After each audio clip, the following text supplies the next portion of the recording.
मंगलपुर गांव में सोनू और मोनू नाम के दो दोस्त रहते थे। एक दिन सोनू अपने दोस्त मोनू से कहता है, सुनो भाई, अपने पास के गांव में रामपुर में बहुत ही सुंदर मेला लगा हुआ है। क्यों ना हम दोनों भी मेला देखने चले? बहुत ही मजा आएगा। दोनों दोस्त एक ही साथ घूमेंगे। बोलो क्या कहते हो? मोनू भाई, चले क्या मेला देखने? हाँ सोनू भाई, तुम बिल्कुल सही कह रहे हो। अपने गांव के पास में रामपुर में मेला लगा हुआ है, लेकिन वहां के लिए हमें जंगल से होकर जाना पड़ेगा। इसके लिए मेरी माँ इजाजत नहीं देगी, लेकिन फिर भी शाम को जाकर अपनी माँ से बात पूछता हूँ। ठीक है मोनू भाई, तुम शाम को जाकर माँ जी से पूछ लेना। फिर हम दोनों कल सुबह होते ही मेला देखने चलेंगे। मोनू अपने घर जाता है और घर जाकर अपनी माँ से कहता है, माँ, हमारे पास के गांव में रामपुर में बहुत ही सुंदर मेला लगा हुआ है। मेरा दोस्त सोनू कह रहा है कि हम दोनों भी मेला घूम आए।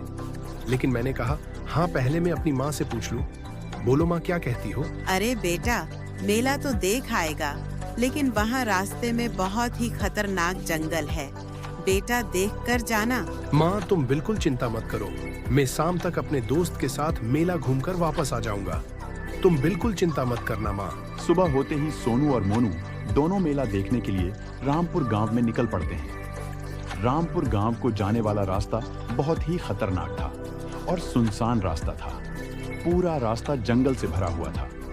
दोनों दोस्त रामपुर गांव की तरफ जा ही रहे थे। कुछ ही देर में सोनू और मोनू जंगल के आधे रास्ते में पहुंच गए थे। सोनू को एक शेर आता हुआ दिखाई देता है और वो उसे देखकर कहता है, अरे मोनू, वह देखो उधर से खूंखार शेर आ रहा है। जल्दी से मेरे साथ पेड़ पर चढ़ जा, वरना वो हमें खा जाएगा।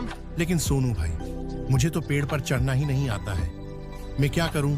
वो शेर तो मुझे जिंदा नहीं छोड़ेगा। तुम ही कुछ करो। क्या? तुम्हें पेड़ पर चढ़ना नहीं आता? लेकिन मुझे तो आता है और मैं अपनी जान बचाने के लिए अब पेड़ पर जा रहा हूँ। तुम अपना देखो। सोनू के पेड़ पर चढ़ जाने के बाद मोनू के दिमाग में एक तरकीब गूंजती है और वो अपनी सांस को रोककर वहां जमीन पर लेट जाता है। उसके बाद शेर आ जाता है और शेर इधर उधर देखकर वहां से शेर सोनू को मरा हुआ समझकर वहां से थोड़ी ही देर में वहां से चला जाता है। शेर के जाने के बाद सोनू मोनू से कहता है, अरे मोनू, ये कैसे हुआ? शेर ने तुम्हें कैसे छोड़ दिया? शेर ने तुम्हें कुछ क्यों नहीं कहा भला? मैं अपनी सांस रोककर जमीन पर लेट गया था, इसीलिए शेर को लगा कि मैं मरा हुआ हूँ, इसीलिए मुझे कुछ नहीं किया।